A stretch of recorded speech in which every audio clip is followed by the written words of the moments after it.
रद्दी में डॉलर में रखे हुए हैं, अब डॉलर तब्दील होने की बात हो रही है। दुनिया में यहूदी इस वक्त सोना जमा कर रहे हैं। एक हदीस है हुजूर की, जिसका मफहूम यही है, मफहूम यह है कि एक दौर आएगा जब दरहम और दिनार यानी सोने और चांदी के अलावा किसी और करेंसी की कोई वैल्यू नहीं रह जाएगी। उस वक्त सहाबा हैरान हुए थे इस बात पे, ऐसा कौन सा दौर, क्योंकि उस जमाने में तो था ही दरहम और दिनार। ये वो हदीस है जो क़यामत से पहले आने की हुजूर ने बिशारतें और हिकायतें और हुक्म फरमाए हुए हैं कि जो वाक़यात होंगे, निशानियां दी हुई हैं। तो आज के सूदी निज़ाम में माशरे भी जकड़े हुए हैं और इंसान भी, और उससे निकलना मुश्किल है, आसान नहीं है, लेकिन इसके लिए बड़ी इस्तकामत और बड़ा सब्र चाहिए। अगर कीमत अदा करनी पड़ती है तो सस्ते सौदे हैं, रिज़्क़ हलाल, कोशिश कीजिए कि इस पर कॉम्प्रोमाइज ना करें। हम कोई फतवा नहीं देंगे क्योंकि हमें मालूम है कि हम कुफ्र के निज़ाम में फंसे हुए हैं। जो जितना कर सकता है अपने तौर करे। अल्लाह आपको हामी और नाफ़िज़ हो। क्या जहाद अफगानिस्तान से आप मुतमईन हैं? ये जहाद अफगानिस्तान तो रूस को निकालने के लिए और अमेरिका के लिए था, अल्लाह ताला के लिए तो नहीं था। क्या कभी भी आपको रिग्रेट हुआ? ये सवाल कि क्या अफगानिस्तान जहाद में शिरकत करने का आपको कोई रिग्रेट हुआ, क्योंकि वो जहाद तो रूस को निकालने के लिए था, अल्लाह के लिए नहीं था। हम शदीद इख्तलाफ करेंगे इस बात से। यानी ये बात तो मतलब है कि कुरान और सुन्नत और हिकमत और दीन और इज्जत और आबरू की हम जड़ निकाल देते हैं। ये बताइए कि अल्लाह ना करे, अल्लाह ना करे, अल्लाह ना करे, आपके घर पर अगर डाकू घुस आते हैं और कब्जा कर लें और आपके बच्चों को यरगमाल बनाने और आपकी बहन की बेहुरमती करें, तो क्या उसको बाहर निकालना अल्लाह के दीन के लिए होगा या अपनी जात के लिए होगा? अल्लाह की पनाह में आए ऐसी बात इंसान करने से। एक मुसलमान खित्ते पे, एक मुसलमान मुल्क पर जब हमला कर दिया जाए, उसको गुलाम बना लिया जाए, यरगमाल बना लिया जाए, तो उसमें चाहे किसके मफादात पे, किसी और के मफादात भी किसमें अगर उनको फायदा पहुंचता तो हुआ करे। हम मुसलमानों ने अपनी इज्जत और आबरू के लिए जंग की, इसके शोहदा आला शोहदा है। ये जहाद बिल्कुल ठीक जहाद था सोवियत यूनियन को अफगानिस्तान से निकालने का। अल्लाह ना करे पाकिस्तान पर अगर इंडिया हमला करके हमारे किसी खित्ते पर कब्जा कर लेता है, तो क्या पाकिस्तान को आजाद कराना खित्ते की जंग होगी? एक वक्त होता है कि खित्ता जमीन दीन की आबरू की निशानी बन जाता है। क्या मदीने की रियासत का दिफा दीन का दिफा नहीं था? आज पाकिस्तान मदीने सानी है। हम अफगानिस्तान गए थे पाकिस्तान के दिफा के लिए। आप लोगों ने वक्त नहीं देखा है जब सोवियत टैंक हमारी खैबर की सरहद तक आप पहुंचे थे, जब पाराचनार के पास पहाड़ी सिलसिले के पहले खत अव्वल के ऊपर हम होते थे और सामने Soviet army, helicopter, tanks, armour brigades और उनकी आर्टिलरी हम पर फायर करती थी, और हम सिर्फ एक नौजवानों का छोटा सा दस्ता होता था जो उनको रोकने की कोशिश कर रहा होता था। पीछे मुड़ के देखते थे, पाराचनार पे पाकिस्तान का झंडा लहरा रहा होता था, और हम कसम खाते थे, अल्लाह की कसम इस पारी से इनको नहीं निकलने देंगे यहां से। कि अगर ये पहाड़ी सिलसिला पार कर गए तो फिर ये पाराचनार के पास क्रॉस करके ये पाकिस्तान में दाखिल हो जाएंगे। उन शहादतों की बेइज्जती न करें, शक न करें उसके ऊपर। हमारे बहुत खूबसूरत मुसलमान शहीद हुए वहां पे, आला तरीन शोहदा मिल्लत के हमने दिए वहां। उनसे खयानत ना कीजिएगा। ये ऐसी खयानत करने वाली बात है जैसे कोई ये कहे कि 40 लाख मुसलमान जो पाकिस्तान बनाते हुए मरे जाया हो गए, तो उन्होंने तो खत्ता जमीन के लिए जान दी, अल्लाह के लिए थोड़ी दी। ऐसी बात ना करना, कभी कभी ऐसी बात ना कीजिएगा।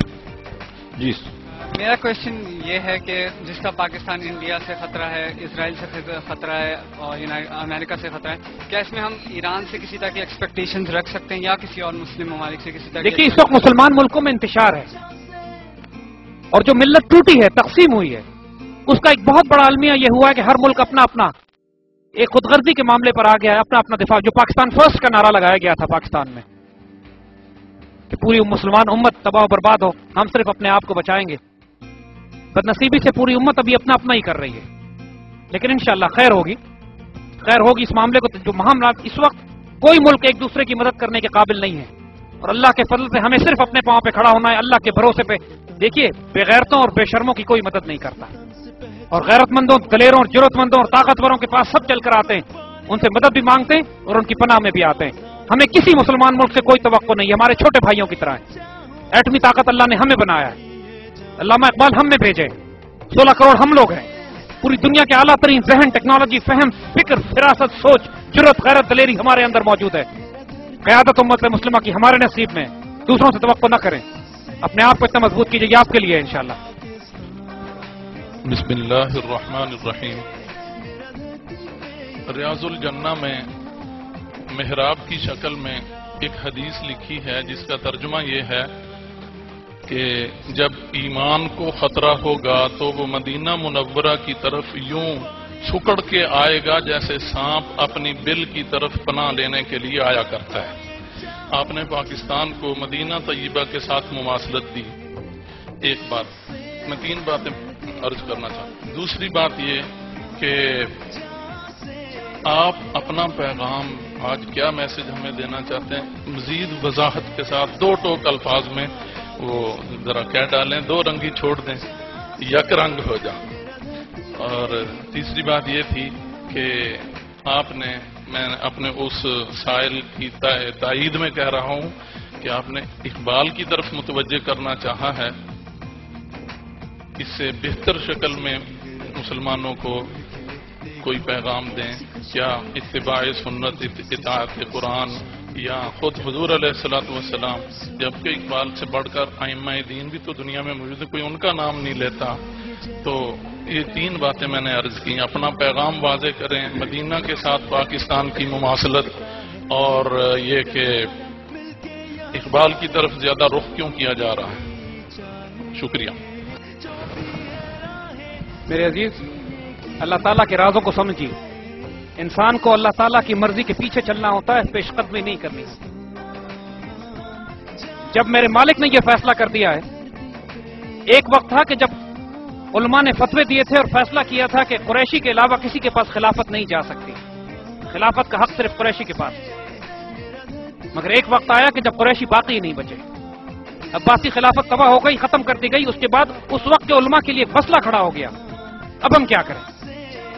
تو علماء نے فیصلہ کیا، جب اللہ کی مرضی یہ ہے، یہ خلافت غیر قریشی کو دی جائے گی، اور خلافت عثمانیہ کی طرف اس خلافت کے تبرکات کو پیش کر دیا گیا۔ اور اس کے بعد کئی سو سال تک اللہ اس کے رسول کی تائید میں سایہ خدائے ذوالجلال میں خلافت عثمانیہ امت کی آبرو کی حفاظت کرتی رہی، اور حضور کے جھنڈے کو بلند کر کے رکھا اس نے۔ اللہ تعالیٰ کے اشاروں کو سمجھا کریں۔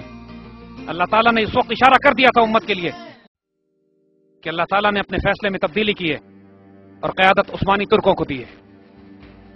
اور اب اللہ کے فیصلوں کو سمجھیے اور اللہ کے رازوں کے رازدار بنیے کہ اللہ نے یہ فیصلہ کیا ہے کہ امت مسلمہ کی حفاظت کے لیے جو خطہ سرزمین سلیکٹ کیا گیا ہے وہ پاکستان کا ہے۔ جو شک کرنا چاہتا ہے شک کرے، جو ساتھ دینا چاہتا ہے وہ ساتھ دے، بعد میں سب دیکھ لیں گے۔ اذا جاء نصر اللہ والفتح، اس وقت بھی تھوڑے لوگ ساتھ آئے تھے۔ ورأیت الناس یدخلون فی دین اللہ افواجا، فتح کے بعد تو فوج در فوج لوگ آئیں گے، لیکن ہم تو ہراول دستے تلاش کر رہے ہیں اس وقت۔ ہمیں بھی معلوم ہے کہ فوج در فوج بہت بعد میں آئیں گے لوگ۔ اور دوسری بات، ہم پھر اس بات کو واضح کر چکے ہیں، مرکز انسان کی ذات میں صرف اور صرف مسلمانوں کے عشق، پیار، اتباع کا مرکز اللہ کے رسول صلی اللہ علیہ وسلم کی ذات مبارک ہے۔ اقبال نے بھی انہی کی طرف بلایا ہے کہ محمد سے وفاتوں نے تو ہم تیرے، کہتے ہیں با محمد برسانید کے دین ہما ہوا تو نہ رسیدی تمام پولا بھی است۔ حضور تک پہنچو کہ سارا دین تمہارا وہ ہے، اگر حضور تک نہیں پہنچے ہو تو جو کچھ کر رہے ہو ابو لہب بھی ہے۔ جب ابلیس کی نصیحت ہوتی ہے تو ابلیس جو نصیحت کرتا ہے اپنے چیلوں کو، یہ فاقہ کش کے جو موت سے ڈرتا نہیں لیکن روح محمد اس کے بدن سے نکال دو۔ اقبال سے بڑے عاشق رسول تو کائنات میں پیدا نہیں ہوئے 20ویں اور 21ویں صدی میں۔ اس فقیر نے جو پیغام دیا ہے وہ قرآن رسول کا ہے، ہم بار بار ایمفسائز کر رہے ہیں۔ آپ جائیے قرآن رسول سے، لیکن قرآن رسول بھی تو آپ نے ترجمے سے ہی پڑھنا ہے نا، عربی تو نہیں جانتے۔ تو اگر قرآن رسول کا فہم اور فکر اقبال کی شاعری سے لے لیں تو کیا برائی ہے؟ لے، اور جہاں سے مرضی فیض ملتا ہے فیض لیں، لیکن اس حکیم الامت کہلاتے ہیں، امت کی نفس پہ ہاتھ رکھا ہے آپ نے، اور اللہ کی طرف سے ان کو امت کی بیماریاں بتائی گئی ہیں۔ آپ اپنے وقت کے ڈاکٹر کے پاس جاتے ہیں علاج کرنے کے لیے، اس وقت کیوں نہیں جاتے قرآن و سنت کی طرف؟ جو بیماری لگی ہے اس ڈاکٹر کے پاس جائیے جو اللہ رسول کی تائید میں بھیجا گیا ہے آپ کی طرف، اس پہ شک نہ کریں۔